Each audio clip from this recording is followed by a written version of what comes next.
అన్నయ్య, మనకి తాతలు ముత్తాతలు ఎలా ఉంటారు, శ్రీరామచంద్రుడు గారికి కూడా అలానే ఉంటారు కదా. వాళ్ళ పేర్లు నీకు తెలుసా? తెలుసు.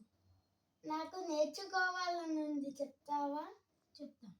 సృష్టికి మూలం బ్రహ్మ కాబట్టి బ్రహ్మదేవుడు కుమారుడు మరీచి, మరీచుడి కుమారుడు కాశ్యపుడు, కాశ్యపుని కుమారుడు సూర్యుడు, సూర్యుని కుమారుడు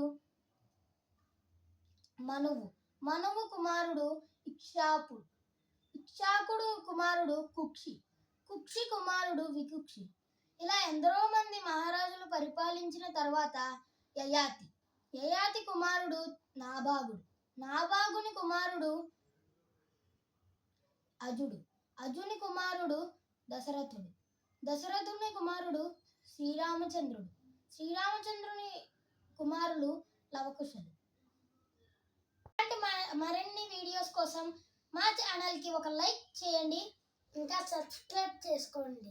థ్యాంక్ యూ ఫ్రెండ్స్.